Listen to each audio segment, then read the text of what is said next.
दोस्तों नमस्कार। YouTube channel चर्चा का विषय में मैं विश्वपति आपका स्वागत करता हूं। दोस्तों आज बात करेंगे यूपी विधानसभा के उपचुनाव पर। इस पर एक वीडियो में पहले भी बना चुका हूं। उस दिन किसी और संदर्भ में बनाया था, आज किसी और संदर्भ में बात कर रहा हूं। पता लग गया होगा आपको कि उपचुनाव की तारीख बदल गई है। ये ज़रूरी भी था, समय की मांग थी, यह ऐसा होना चाहिए था क्योंकि 13 तारीख का जो रखी गई थी वो उचित नहीं थी। फिलहाल अब 20 तारीख को मतदान होगा और 23 तारीख को चुनाव परिणाम आ जाएंगे। अभी चुनाव में बहुत ज़्यादा सरगर्मियां नहीं है, समय भी बहुत है। और यदि मैं ये कह दूं कि चुनाव अभी ठंडा है तो इसमें भी कोई गलत नहीं है। ना भाजपा बहुत ज़्यादा सड़क पर है और ना समाजवादी पार्टी सड़क पर है। मैंने पहले वीडियो में एक बात कही थी कि ये चुनाव भाजपा बनाम सपा नहीं है, ये चुनाव योगी जी बनाम सपा है। और ये बात मैं आज भी कह रहा हूँ कि ये चुनाव योगी जी बनाम सपा है। यदि योगी जी के समर्थक ये चाहते हैं कि योगी जी उत्तर प्रदेश का मुख्यमंत्री बने रहें तो उन्हें खुद सीटें जीतने के लिए मैदान में उतरना पड़ेगा। भाजपा का संगठन सड़क पर नहीं उतरने वाला है, ये अभी भी लग रहा है। क्योंकि भाजपा का संगठन, मुझे लगता है कहीं ना कहीं वहाँ ऐसे लोग बैठे हैं जो चाहता है कि अधिकांश सीटों पर भाजपा हार जाए और फिर हम योगी जी के खिलाफ एक माहौल बनाएं कि योगी जी को हटाओ। लेकिन आज मैं इस विषय में बात नहीं कर रहा दोस्तों। मैं आज बात कर रहा हूँ कि 3 सीटें अपने डिफरेंट कारणों को लेकर बहुत चर्चा में आ गई हैं। सीटें, चुनाव तो 9 सीटों पे है, 9 की 9 सीटों पर चर्चा है, इसमें कोई दो राय नहीं है। लेकिन 3 सीटें खास तौर से चर्चा में। एक सीट करहल की सीट है, एक सीट कुंदर की विधानसभा सीट है और एक सीसा मऊ विधानसभा सीट है। करहल की सीट इसलिए चर्चा में है कि वहाँ भाजपा से जो प्रत्याशी हैं वो अखिलेश यादव, धर्मेंद्र यादव, इनके बहनोई हैं। और जो समाजवादी पार्टी के प्रत्याशी है वो अखिलेश यादव या धर्मेंद्र यादव के भतीजा है। तो भाजपा से बहनोई और सपा से भतीजा, मतलब हारेगा तो सपा का यादव परिवार का हारेगा और जीतेगा तो यादव परिवार का जीतेगा। एक धर्म संकट खड़ा है। लेकिन एक बात बड़ी स्पष्ट दिखाई दे रही है कि पूरा यादव परिवार भतीजे के साथ है और पूरे यादव परिवार ने करहल में डेरा डाल दिया है। अब देखना है कि बहनोई के पक्ष में परिवार तो नहीं आ रहा, यादव मतदाता क्या तय करेंगे। दोस्तों करहल में अखिलेश यादव की अपनी बहुत गहरी जड़ें हैं और वो अब से नहीं है, मुलायम सिंह यादव का कार्यकाल से है। समाजवादी पार्टी की बहुत गहरी जड़ें हैं, तो वहाँ कोई हंसी खेल नहीं है समाजवादी पार्टी के प्रत्याशी को हराना। भले ही आपने अखिलेश यादव के या धर्मेंद्र यादव के बहनोई को खड़ा कर दिया हो, लेकिन वोट दिलाना बड़ा मुश्किल काम है। अब ये यादव समाज के ऊपर है कि ये भाजपा का प्रत्याशी उनका मान है और वो बहनोई है अखिलेश यादव का। तो यदि वो मानते हैं कि अखिलेश यादव हमारे नेता हैं तो उनका मान है भाजपा का प्रत्याशी। और समाजवादी पार्टी का जो प्रत्याशी है वो घर का सदस्य है। तो वो यादव मतदाताओं के ऊपर निर्भर है कि वो घर के सदस्य को जिताएंगे या अपने मान को जिताएंगे। मान एक धार्मिक शब्द है, मतलब हिंदू धर्मों में दामाद को, बहनोई को, इनको मान माना जाता है। तो तय करना है यादव मतदाताओं को। बाकी लोगों को तो जैसी विचारधारा है और वो अपने हिसाब से वोट करेंगे। लेकिन हाँ, मैं फिर भी ये ज़रूर कहूँगा कि भाजपा के लिए भी कोई आसान खेल मत समझना और समाजवादी पार्टी के लिए फिर भी संभावनाएं ज़्यादा बेहतर है। दोस्तों एक और सीट कुंदरकी की सीट चर्चा में आई है और यह सीट चर्चा में आई है भारतीय जनता पार्टी के प्रत्याशी के आचरण के कारण। आपको पता है सोशल मीडिया पे आपने अक्सर देखा होगा कि कांग्रेस पार्टी के, समाजवादी पार्टी के, बहुजन समाज पार्टी के, आप पार्टी के नेता अक्सर जब रोज़ा इफ्तार में जाते हैं तो एक ख़ास ड्रेस पहनते हैं, सिर पर एक टोपी धारण करते हैं जो मुस्लिम समाज धारण करता है, और अपने कंधे पर एक कपड़ा डालते हैं जिसे शायद गमछा कहते हैं। कोई बात नहीं है, वो वहाँ जा रहे हैं, वो डाल लेते हैं। लेकिन भाजपा के लोग इस बात को लेकर इन विपक्षी नेताओं पर बड़ा हमला करते हैं कि आपने वोटों की खातिर अपना आत्मसम्मान बेच दिया। वो पूछते हैं कि बताओ आज तक किसी मुस्लिम नेता ने आपकी भावनाओं का इतना सम्मान किया हो? तो भाजपा के जो जो विरोधी हैं, जो इन पार्टियों के समर्थक हैं, बेचारे चुप हो जाते हैं, कह देते हैं कि भाई हम उनकी भावनाओं का सम्मान करते हैं इसलिए पहनते हैं। और ये हमला बहुत होता है। अक्सर आप सोशल मीडिया पे, चाहे फेसबुक पे चले जाओ, चाहे ट्विटर पे चले जाओ, चाहे आप व्हाट्सएप पे चले जाओ, ऐसे फ़ोटोज़ खूब मिल जाएंगे अखिलेश यादव के, नीतीश कुमार के, और राहुल गांधी के, अरविंद केजरीवाल के, संजय सिंह के, जहाँ लोग भाजपा समर्थक कहते हैं कि ये क्या है। लेकिन अब कुंदरकी में भारतीय जनता पार्टी का प्रत्याशी खुद उसी ड्रेस को पहनकर मुस्लिम लोगों से वोट मांग रहा है। सिर पर जालीदार टोपी उसे धारण कर रखी है और अपने दोनों कंधों पर वही कपड़ा जिसे शायद गमछा कहते हैं वो डाल रखा है। अब सोशल मीडिया पर भाजपा समर्थकों पर हमला हो रहा है और भाजपा विरोधी पूछ रहे हैं कि ये क्या है। भाई यदि आप इस ड्रेस को पहनने के कारण, इस कपड़े को पहनने के कारण आप सपा की, बसपा की, कांग्रेस की, आपकी और नेताओं की आलोचना करते हो, तो आपका नेता क्यों पहन जाए? आप बताओ। और मैं इस बात से सहमत हूँ। और स्थिति यह है कि कई समाचार पत्रों ने भी इस बात को उठाया है।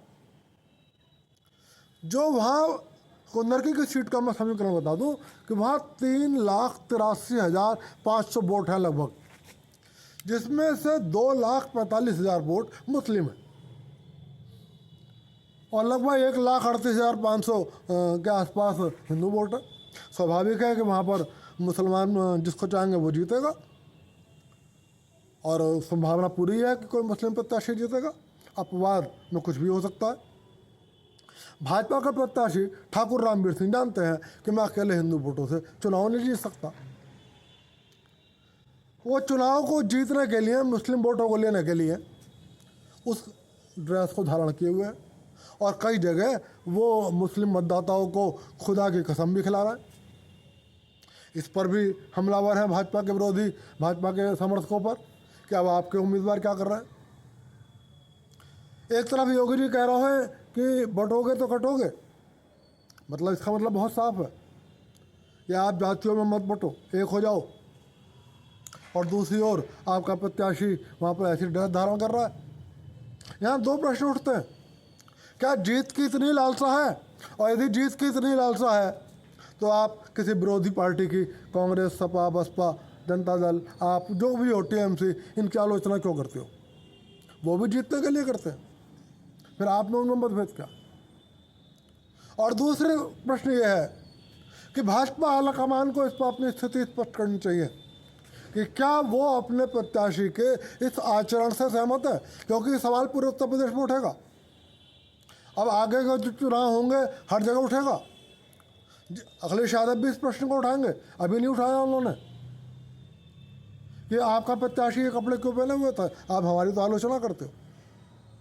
तो ठाकुर रामवीर सिंह के इस व्यवहार के कारण कुंदर की सीट चर्चा में है और फिलहाल भाजपा समर्थकों के सामने असमंजस की स्थिति है, शर्मिंदगी की स्थिति है और वो थोड़ा सा अपने आप को एम्ब्रास्ड महसूस कर रहे हैं और बात भी जायज़ है।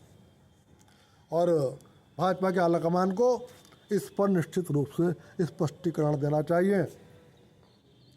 तीसरी सीट में आपको बता दूं, जैसे यहाँ भाजपा के समर्थक परेशान हैं, अब सीसामऊ में इसी तरीके से समाजवादी पार्टी के सामने संकट खड़ा हो गया।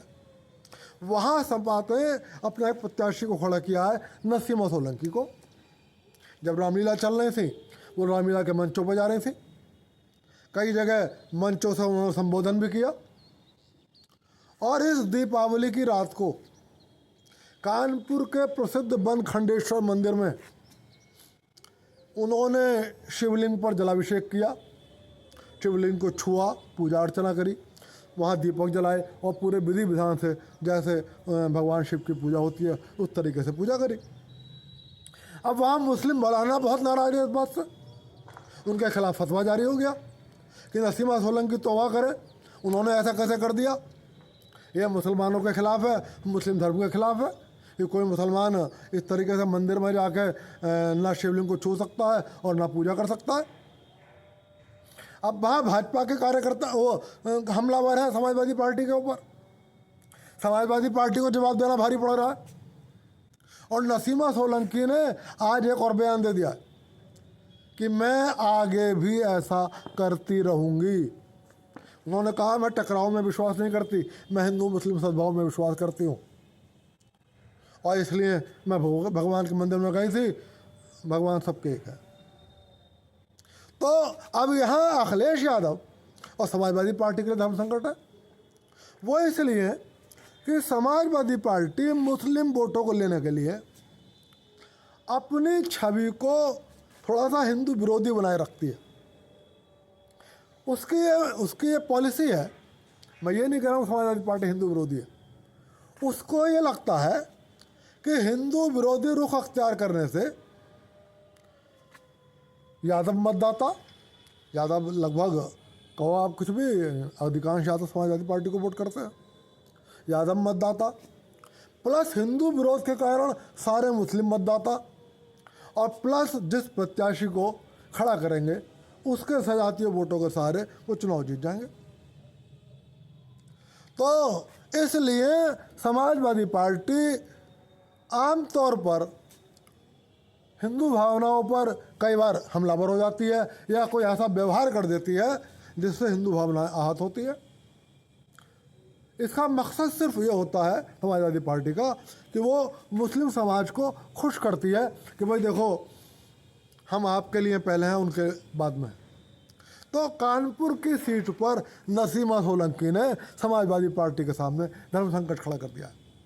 दोस्तों मैं ये कहता हूँ कि नेताओं को एक बात स्पष्ट करनी चाहिए, या ये भाजपा का जो दोहरा चरित्र है, भाजपा के आलाकमान को भी स्पष्टीकरण देना चाहिए, समाजवादी पार्टी का भी दोहरा चरित्र है उसको भी स्पष्टीकरण देना चाहिए, और दोगला चरित्र किसी राजनीतिक दल में नहीं होना चाहिए। फिलहाल मैं यही कहूँगा कि आप देखते रहिए नेताओं के रुख को। इन नेताओं का असली मकसद ना हिंदू होता है ना मुसलमान होता है, इनका मकसद आपसे वोट लेना होता है और सरकार बनानी होती है। ऐसे दोगले चरित्र के नेताओं को से दूर रहिए और ऐसी पार्टियों को अपना रुख स्पष्ट करना चाहिए। भाजपा को बताना चाहिए कि यदि आप ये कहते हो बटोगे तो कटोगे। मैं ये नहीं कह रहा कि आपने गलत नारा दिया, लेकिन सवाल ये है आपका प्रत्याशी फिर वहाँ में क्या कर रहा है, आप बताओ, और या फिर आप लोगों को बहकाते हो। ऐसे ही समाजवादी पार्टी बताए कि वो आमतौर पर हिंदुओं पर हमलावर रहती है, हिंदू भावनाओं पर हमलावर रहती है। यहाँ तक कि समाजवादी पार्टी यदि कोई अपराध हो जाता है, कोई वैसी घटना हो जाती है, वहाँ पर भी ये देख कर पक्ष लेती है कि अपराधी की जाति क्या है, अपराधी का धर्म क्या है। तो वहाँ आपका प्रत्याशी क्या कर रहा। तो दोस्तों फिलहाल ये सब चीज़ें चलती रहेंगी। फ़िलहाल आप देखते रहिए कि मैंने आपको बता दिया कि सीसामऊ, कुंदरकी और करहल की सीट अपने इन डिफरेंट कारणों से लेकर चर्चा में है। फैसला आपका है, आपको जो करना है करना आपको ही है। फ़िलहाल मेरा मकसद था आपको दोनों पार्टियों की वास्तविकता बताना और वहाँ पर क्या डिफरेंट नए तथ्य प्रकट हुए हैं वो बताना। दोस्तों आज की बात यही समाप्त कर रहा हूँ। आप सभी को नमस्कार। वीडियो पसंद आए तो लाइक कर देना, चैनल को सब्सक्राइब कर देना।